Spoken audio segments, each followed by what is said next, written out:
Okay, folks, well, I can see we just hit 1 minute after the hour, so we're going to go ahead and get started. Thank you for joining. My name is Matt Thomas, and you're tuned into the USGS Landslide Hazards Seminar. This meeting is hosted by the USGS Landslide Hazards Program and co-organized with contributions from Stephen Slaughter and Jamie Kostelnik in our office.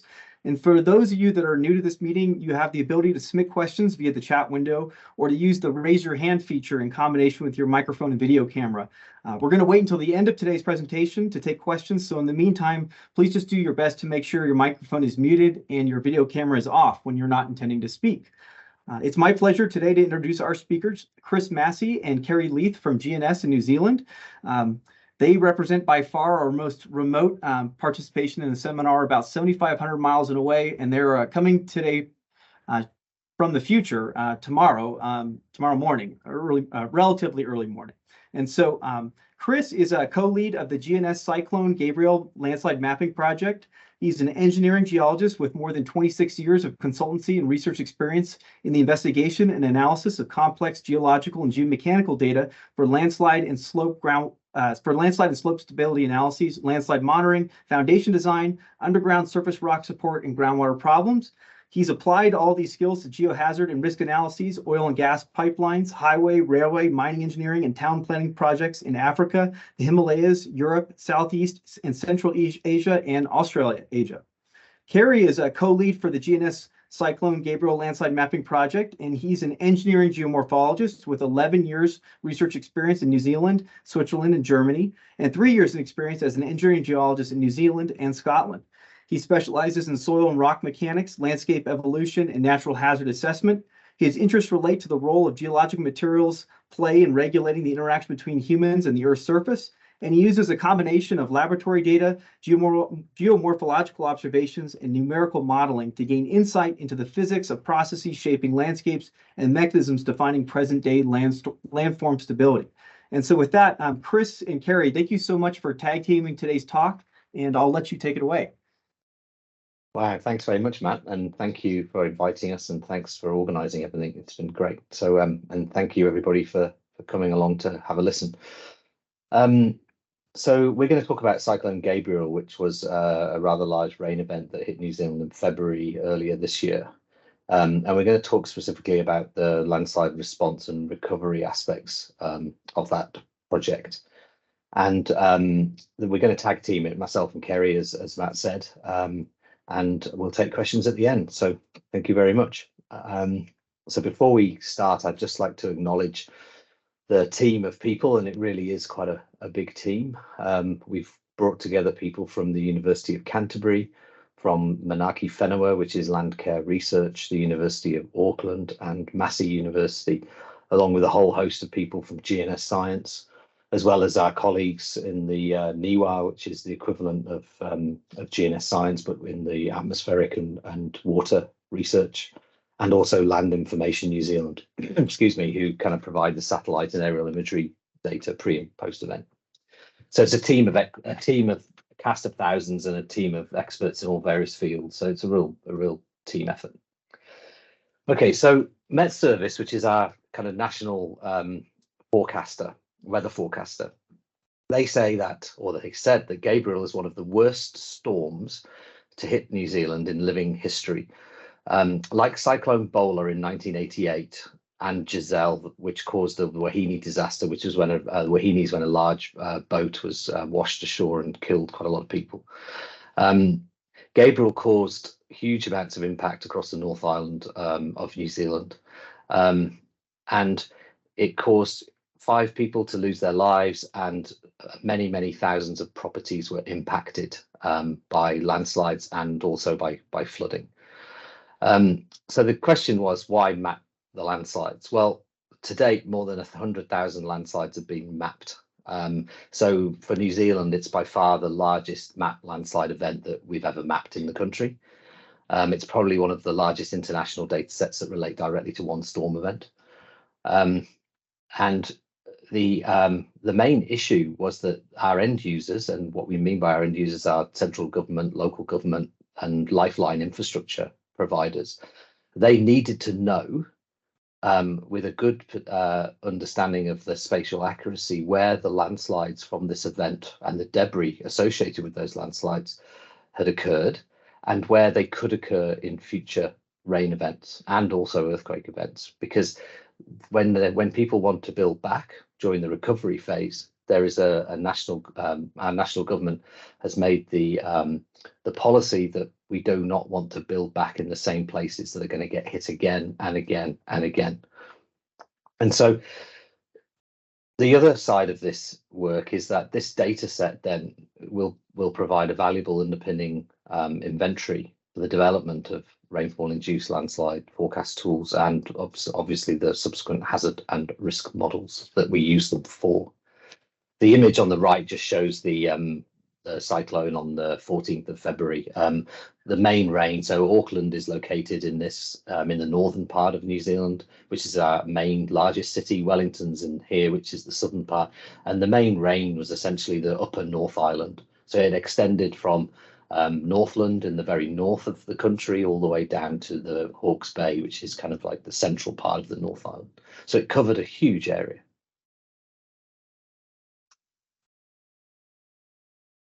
So the project that we're working on is 5 main phases. The first phase is the response phase, which is where we were actually forecasting landslide occurrence based on forecast rain and providing those forecasts to the various end users. And what I mean by, again, end users, lifeline infrastructure providers and the councils and central government and our National Emergency Management Agency.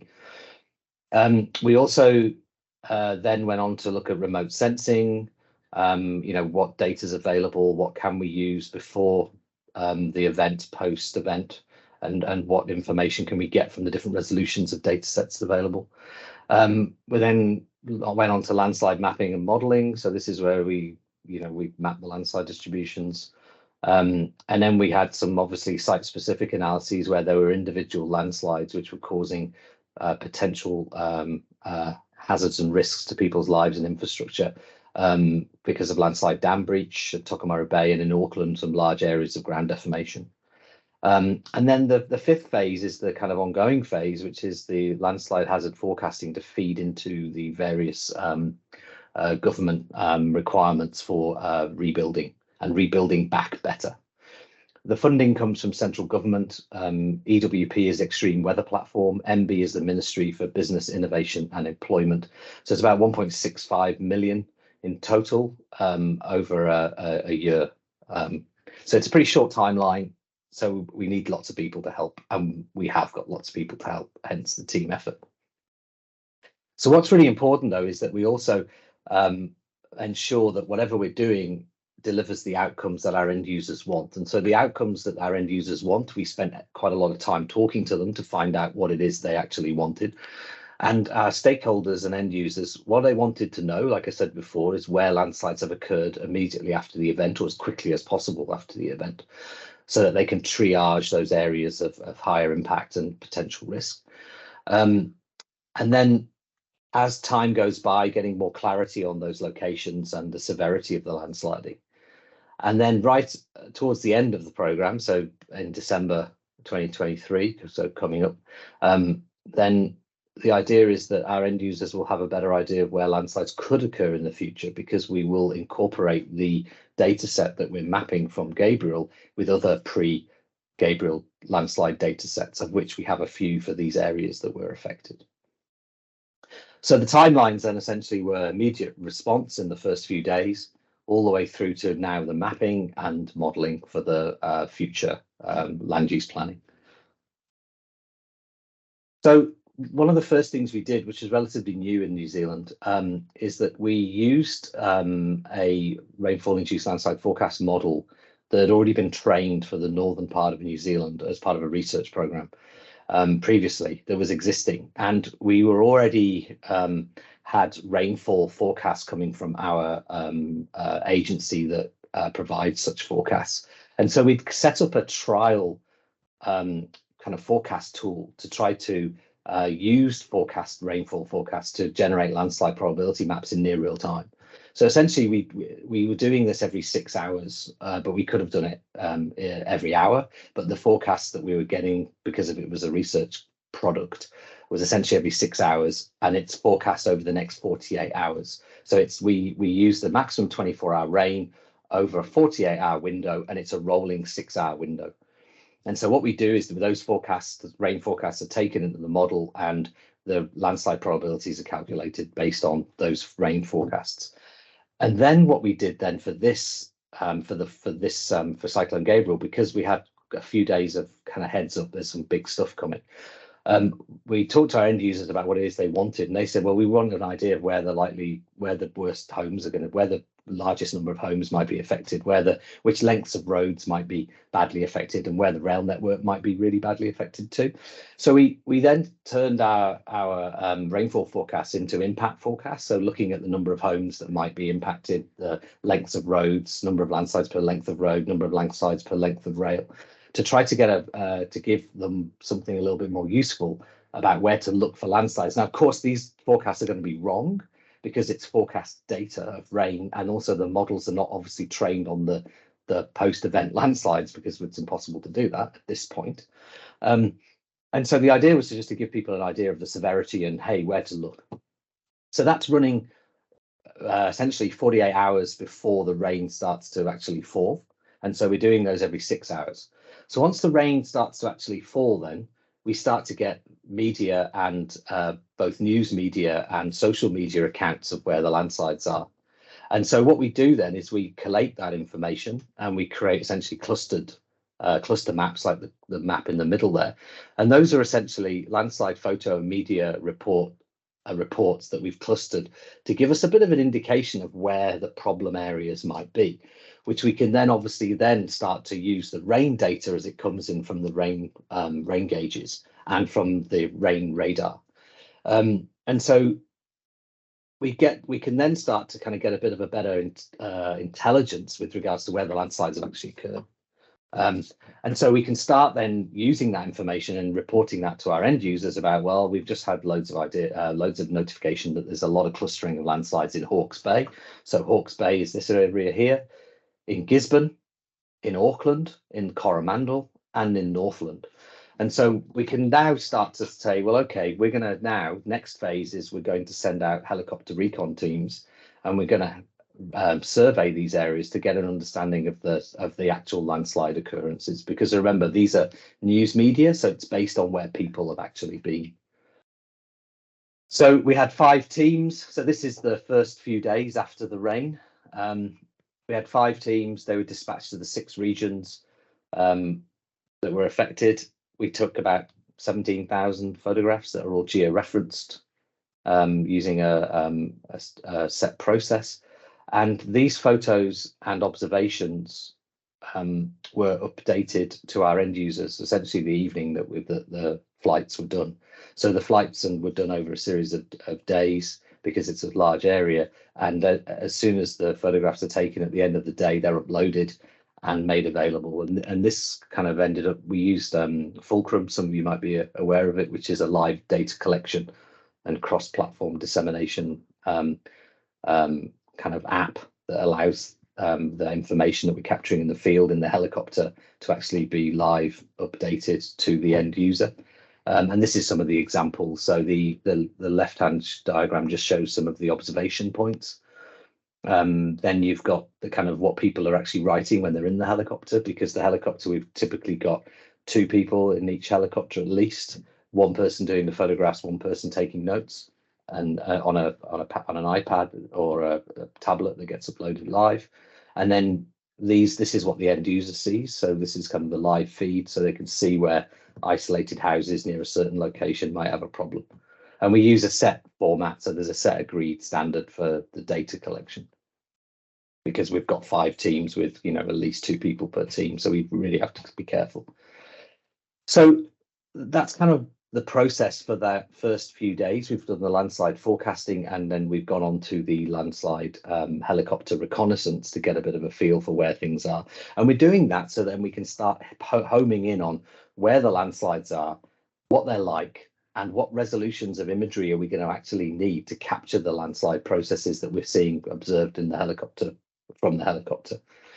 And so if you kind of look at some of the photographs there, and these are in the first few days that we, like I said, from the aerial recon, and such a wide range of geology, a wide range of landslide types, mechanisms, land cover, and all different types of climate and physiography. So a real mixed bag, because we went from the north of New Zealand down to the north of the North Island of New Zealand down to the kind of central east coast of New Zealand. And you can see the different land use as well, pasture versus replanted forest versus bush, natural bush, which is on the right-hand side. These were some landslides in the Auckland region that hit houses. Sadly, several people lost their lives in these two relatively small landslides. And then if you look on the one on the right, this relatively large landslide just narrowly missed this farm and small village here. And these are just kind of your typical types of landslide that were triggered in the different regions around New Zealand. Like I say, we've mapped over 100,000 of them so far, so there's a lot of landslides. Some of the more problematic ones, obviously, where people are is our focus. We're not just mapping landslides at this stage for scientific purposes, we're mapping them for life risk purposes and where potential landslides could pose a life risk. Another main issue were landslide dams. We've mapped quite a few of these, but luckily to date, only one has really been significant. It was significant because it was above a township in Gisborne, which is the northeast of New Zealand. The dam breached and the people were evacuated before it breached, and there was very minor inundation of debris within the township. Although this landslide dam is being monitored because of potential for remobilization of the debris and redamming of the lake. And so some of the things we initially do during this response phase is actually on the fly dam breach modeling. And so we have processes and systems in place to be able to do this, to provide, again, the end users with some understanding of what might be the different scenarios and the impacts from the different scenarios to allow them to make the decisions about what to do. And so all of that information then is being fed into our systems, which are then being sent directly to our end users. And we're meeting with our end users and working out what's working, what's not working, and what they need. And one of the main things that they told us that they needed, as I said at the beginning, was a systematic mapping of where the landslides from this event actually occurred. And so I'll hand over to Kerry now, who will then now talk about the actual landslide mapping and how that's being done. Great, thanks, Chris. So one of the big challenges we had was the extent of the landsliding from this event. So this map here is an illustration of the precipitation across the country, and then the dark shading in the map is an indication of the landslides mapped using sentinel differencing. So the area that is affected by landslides is roughly 50,000 square kilometers, and that extends in American terms from the Great Lakes down to South Carolina. So in the past, we have mapped landslides, a large number of landslides at GNS, but the largest previous project, which was following the Kaikoura earthquake, was around 30,000 landslides in a very small region. So what we're looking at here is much larger and different to what we've done in the past. And that forced us to evolve our methods a little bit and innovate to better capture the range of impacts of the event quickly, and also gather the scientific data that we need to build our models going forwards. Chris.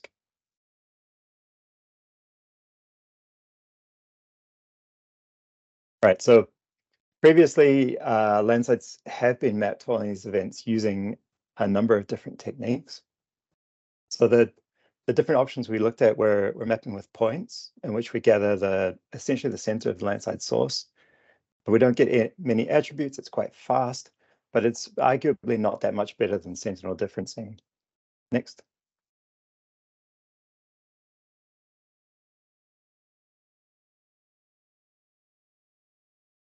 We could use polylines. So polylines, especially when they're oriented with the top of the line at the head of the landslide, that provides some indication of the the travel distance of a landslide. And it gives a bit more information regarding the mechanics of the landslides themselves, and they're still relatively quick to map. Next slide.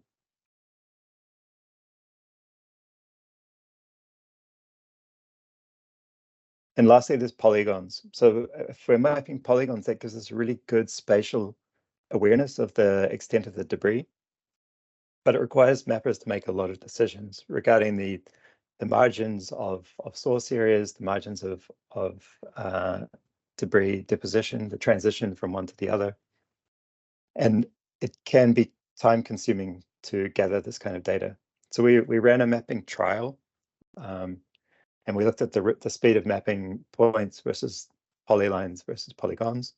And we found it was roughly a threefold increase in time from each different mapping method. So if we were to go and map this region looking at polygons, we'd finish in about 3 years' time, which would not exactly meet the goals of the project. So we settled on mapping polylines. Chris, can you advance?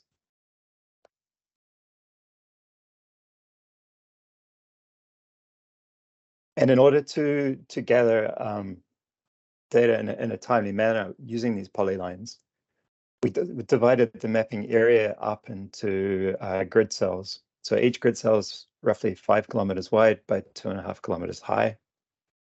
And these are designed so that the mappers map all of each grid cell, which gives us a good kind of statistical picture of what's happening, given that we don't intend to map the whole area. So we set up a list of priorities. We went out to stakeholders and asked them where they are most concerned. And we looked at where the populations affected by the event are. So the high priority areas are marked in red here. And this is where we have high population densities, and stakeholders raised issues that they were concerned about immediately.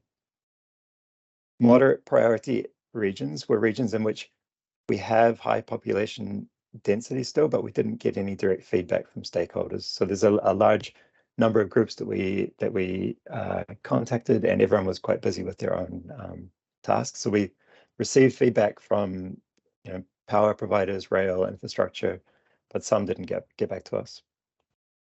Low priority regions were regions where infrastructure providers did get back to us, but there weren't any populations in that region. So the goal of the prioritization was to set the phasing of the mapping. So we start mapping with a high priority and we end up at the lowest priority. And then we have a scientific interest, which is just a random selection of 40% of the area that we aim to capture as much of the statistics with respect to the precipitation intensity, topography, land use, and landslide intensity. Next slide.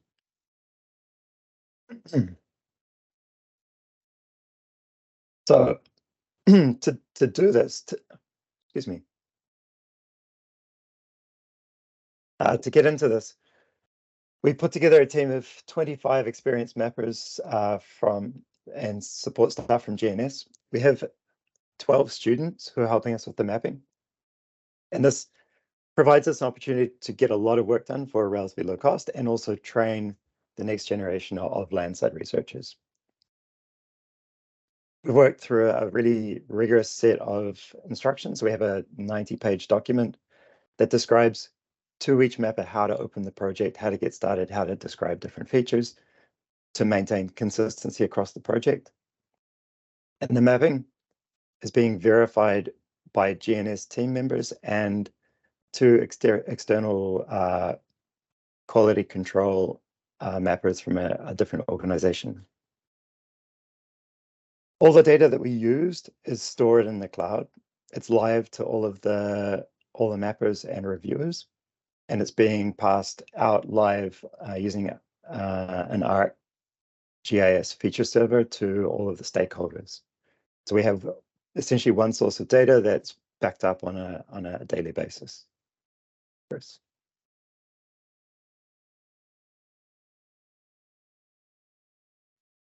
So this is a description of the method that we used. So first we assigned grid cells. We had regional leads for each of the regions that we're working in.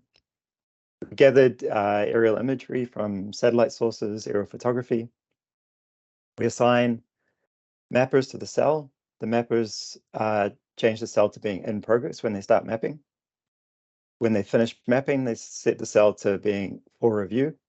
And because it's all live online, the moment a reviewer looks at that, they can see that the cell is available. The reviewer then works through the mapping. We have about 15 minutes to review each cell. We don't try to do every landslide, we're just trying to improve the methodology and keep the mappers consistent. Then we decide whether it needs revision, in which case it goes back to the mapper, or if the review is complete and we can put it through to QA. Once it's passed through the QA process and all the fields are checked, then we put it out for release. We have two data types. One is a raw release, which goes out as soon as it's been reviewed. The second is a reviewed data release, which is understood to be the final product, more or less. Chris?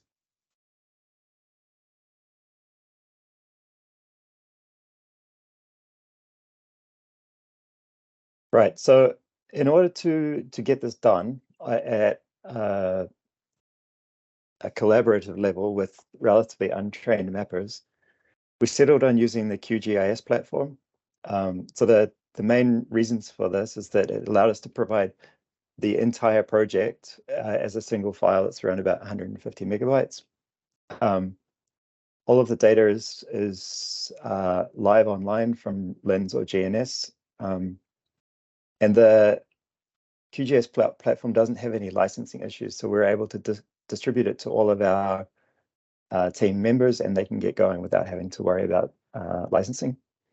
The map data itself is stored on an ArcGIS server, and QGIS interacts really easily with that server, and it's protected with a password. So only members of the team can access the mapping data, but anybody can use the project to view the data. QGIS has additional features that are really useful for us. It has really strong symbology rules. So we want the mappers to be able to see exactly what they're mapping as they're doing it, so that they can correct any mistakes on the way that as they go. And it also allows us to project our aerial photographs onto the map so that they can click on these photographs and get some high resolution images for the areas they're looking at. Chris? So the polylines we're mapping, we decided to assign attributes to these lines to gather a rich data set that we can use to build our models. And so this is a description of the symbology that QGIS is providing to the mappers to give them feedback on the attributes they're collecting. So if we look on the left-hand side, these are the different types of landslides that we're mapping. So we're looking at everything from a slope deformation, fall, flow, or slide. And these are informed by European and international norms. We're trying to just provide consistency with existing data sets from landslide catalogs, but also move forward into producing a more consistent data set for our modeling. Across the top, you can see the different urgencies. So the circle provides a feedback to the mapper and the reviewers to the urgency. If it requires action, then we need to take an internal review to see what the level of hazard is likely to be. The pink lines, you can see that these have different end types. So if the debris can be mapped from the start to the finish, we mark that as being certain. If the debris coalesces with another landslide, we mark that as being coalescing. And if it goes into a forest, for example, we mark it as uncertain.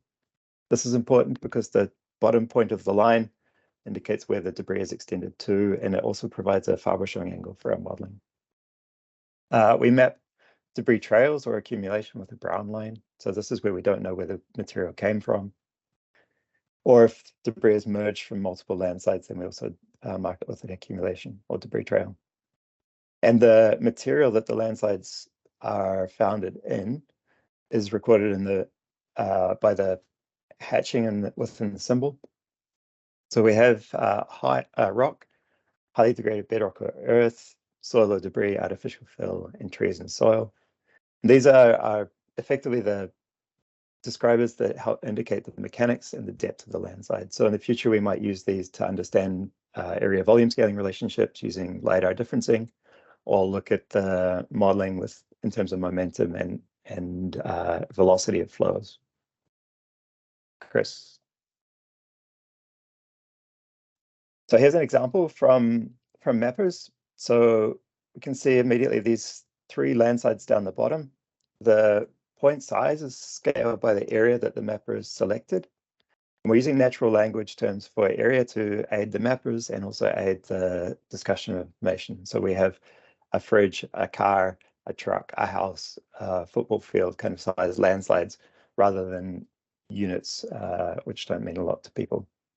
These 3 landslides are outlined in blue, which tells me that they're an observation that requires discussion with the reviewer. The hatching tells me that they're mapped in soil. The line type tells me that they're coalescing. The brown line at the bottom tells me that there's debris that's coalesced and goes into that forest, for example. And everything, all the attributes are in a drop-down menu, so it's very quick to select these, and they repeat. So if you're mapping the same landside over and over, you don't have to change the attributes. Chris? So we also have our online reviewing process. So in this case, we have a reviewing tab where the reviewer can add polylines. They can provide these polylines with a comment, which I've done here, or they can actually map a landslide, and the mappers can copy those landslides out and put them into their project. Chris? That data is also live, and we allow a conversational feature, so the mapper can then look at the reviewer comments. They can see what the reviewer has provided. They can respond to that comment, or they can check a checkbox to resolve it. And once it's resolved, it disappears from their screen, but it stays in our database, so we know that these comments have been made. Discussion is really important. And in order to encourage discussion, we have a extreme weather Waldo set up. So Waldo and his friends are appearing randomly on the map. The mappers, when they pick one up, they can get some points for this as long as they put in the Teams channel a picture of the landslide that they've seen and the attributes. So in this case here, you can see that we have a Teams channel set up with the attributes, and this initiates a discussion between the mappers and reviewers, or within mappers. So we're checking to see that the mapping is going on. And you might see here that Laura has the most points in the extreme weather Waldo. And it's a fun way to keep going and to keep the interaction between the mappers. We have other forms of quality control. So we're also looking at consistency amongst the mappers and across regions. So these 3 large bars on the left, this is Hawke's Bay, Tairāwhiti, Gisborne, and total. And what we're looking at is the proportion of slides versus flows that are mapped in each region. And typically we have about 2/3 slides, 1/3 flows. And on the right-hand side, we have all of the mappers. And we're also checking the consistency across the mappers to see that they're roughly recording the same number of slides and flows or proportions. Chris? So now we're up to about 3,500 kilometers mapped, 90,000 landslides.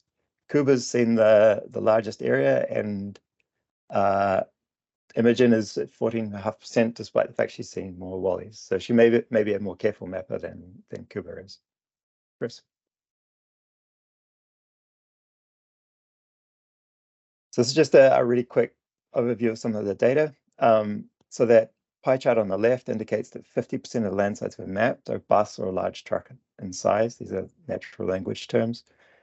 By area, 37% of the landslides are house size, and 50% of the landslides overall are house size or smaller. On the right, you can see the progression of mapping as of a month ago. Chris? So we want to compare this to automated products. So we've gathered a number of different products from partners, and most of these are based on Sentinel data using various variations of machine learning. Dragonfly Data Science provided us the last product, and they provided a stack of Sentinel images that were cloud free. So the initial products had a lot of cloud in them, which caused a lot of false positives. Chris?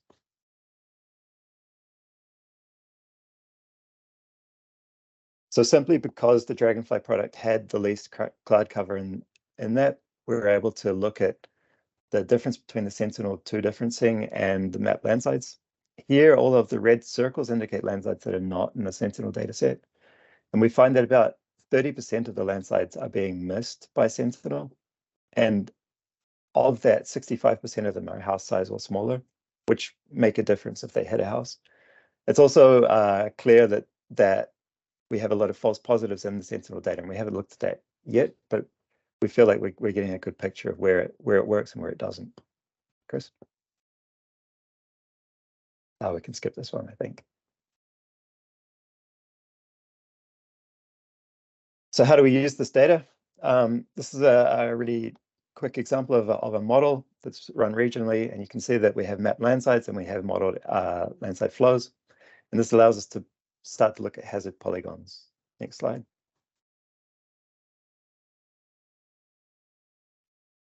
So what we're calling this is a hybrid mapping and landslide runout modeling. So again, we can see the mapped landslides in this slide here. You can see some go through the trees, Chris.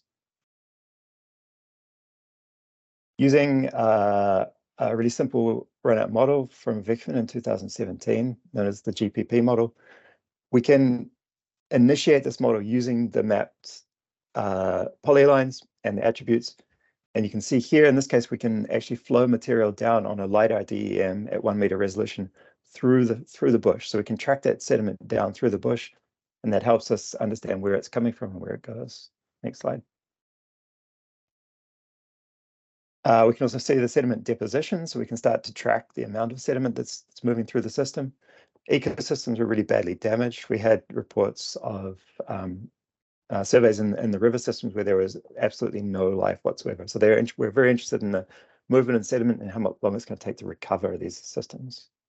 Next slide. So if we look at a hazard analysis, here's a really quick snapshot of a region that we've mapped landslides in, and we've used those mapped landslides, if we drop to the next slide,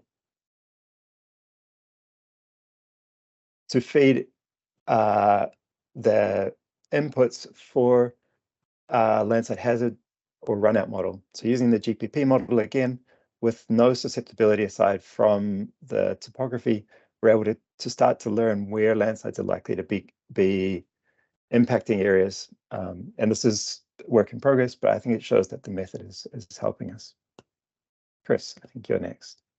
Thanks, Gary. So yeah, so we're taking those both the landslide distributions that we had from storm events before this storm event, and the models, forecast susceptibility models trained on those landslide inventories, and we're testing them against what actually happened in this event, and then retraining separately using the combined data sets. We're doing this through a product that's called riskscape, which is essentially a risk analysis tool that's co-developed between GNS Science and NIWA. And it's essentially a platform that allows different hazard data sets to be used with exposure data sets and vulnerability functions and fragility functions to estimate the risks, whether that's probability of impact, house, infrastructure, whatever you're interested in, fatality risk or financial loss. And so for model training, we've typically been using, like I said, pre-event imagery, pre-Gabrielle inventories of landslides, and landslide runout models using, again, pre-event inventories. And so we're in the situation where we have these very good pre-event inventories, but we've now just got this really, really good post-event inventory, and we don't want to just wait until we've mapped all the landslides. We want to start using it as we go and testing it. And so one of the things we've been doing then is starting to run these iterative models to see how well these forecast models work when they're on complete blind tests versus when you start updating them with new information from the actual event.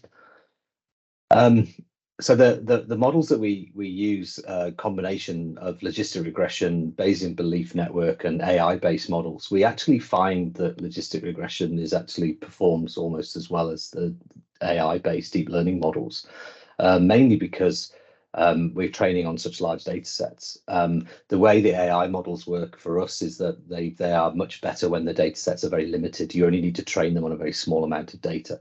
However, logistic regression are much quicker, and you can actually interrogate them in a lot more detail to actually understand what it is they're actually doing. The existing data sets we have for these regions are two main data sets from two main storm events.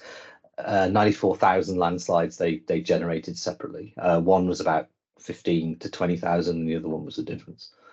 The metric that we're being asked to essentially estimate is the probability of a landslide being triggered in a given grid cell, and then that feeds into the probability of then the material going from one grid cell into the next grid cell with as the debris runs out down the slope, and then with the probability of impact and the likelihood of somebody being there and the vulnerability of that person or at home or whatever. So essentially feeding into the full risk equation. The models that we train, we find that geology is the most important variable. So we train geological specific models.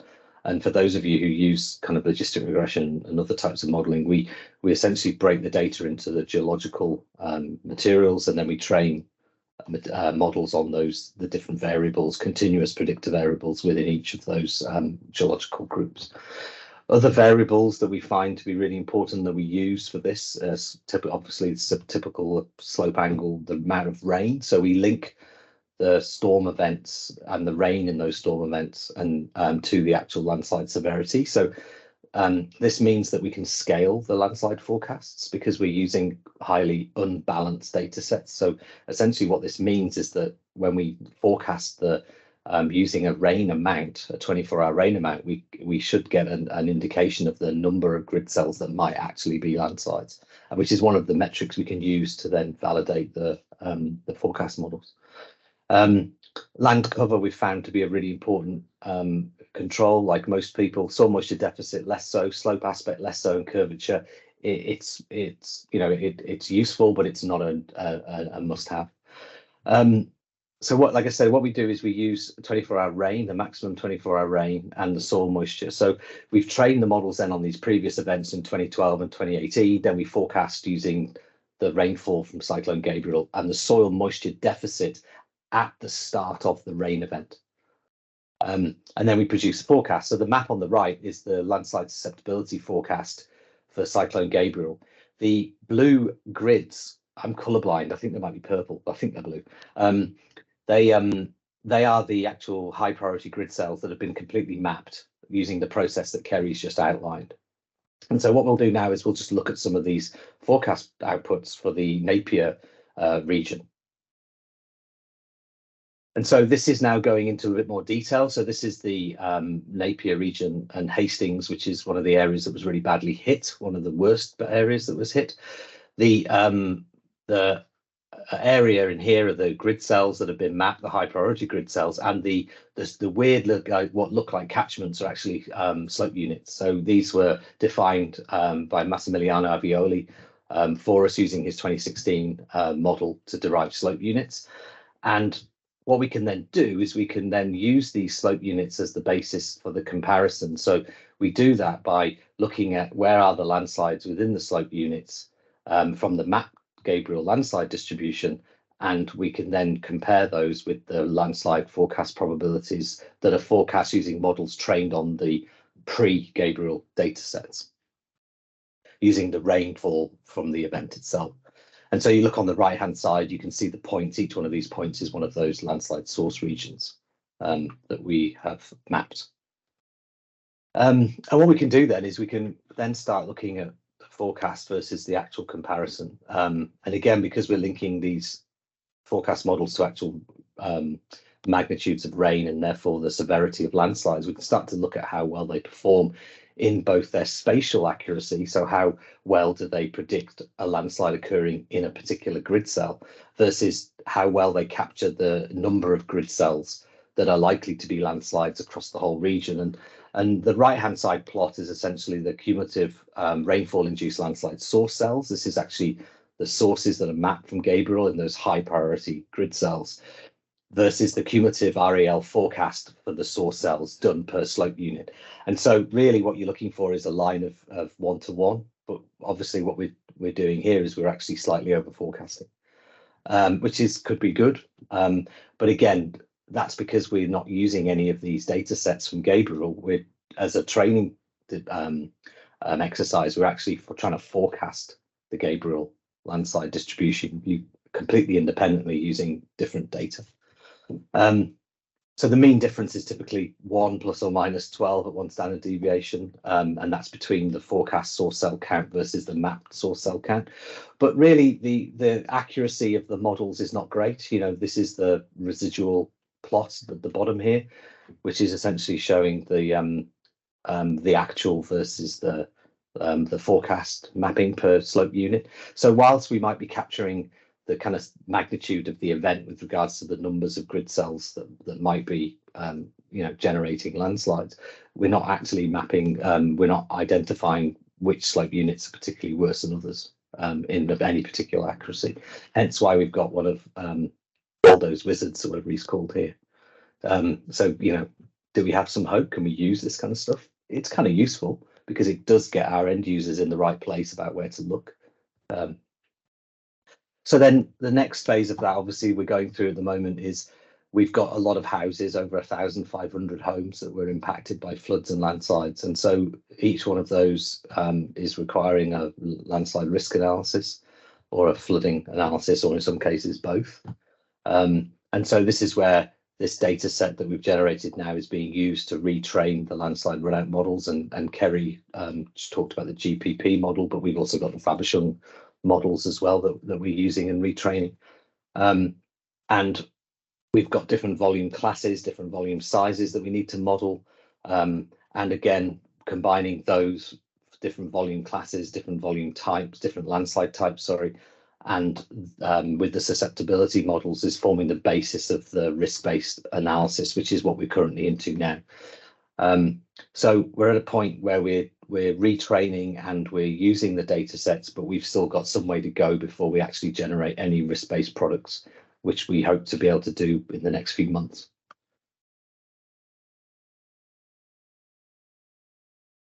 So brings us on to current future steps. Well, landslide mapping products, this is ongoing. The landslide mapping is being updated and made available 4 times a week now.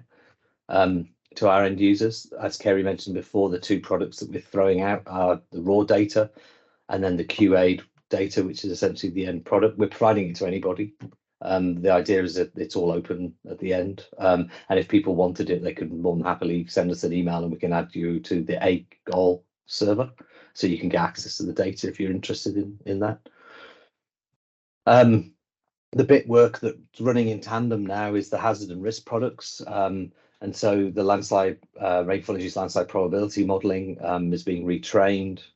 We're also doing the hazard and risk modelling with the Runout side so that we can start looking at annual fatality risk, the annual frequency of loss for buildings, annual fatality risk for people, the mass fatality risk for groups of people, how many people would we likely kill in a different event.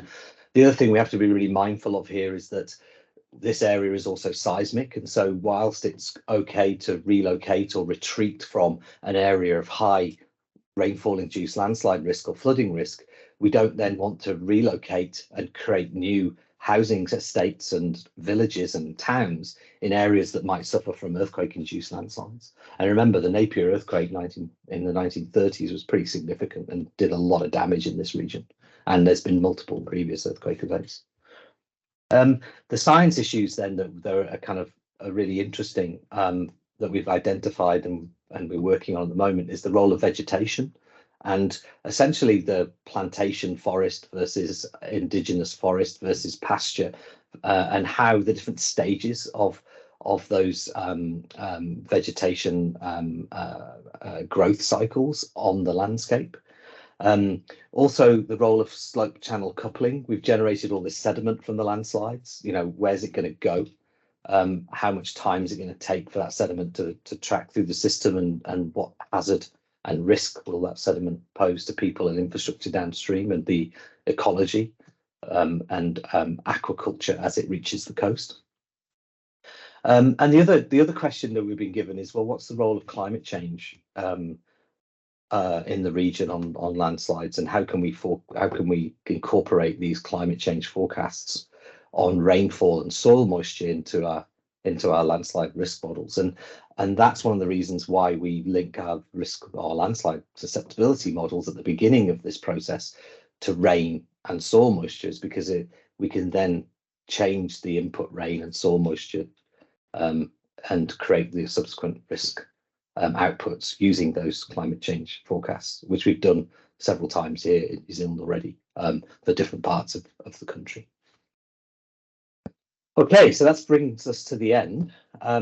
I'd just like to say thanks to everybody for listening, and more than happy to take questions, or if you'd like to get in contact with us separately, then please do. And if you would like some more information, please feel free to visit the Resilience Challenge Weather Research platform. Thank you very much.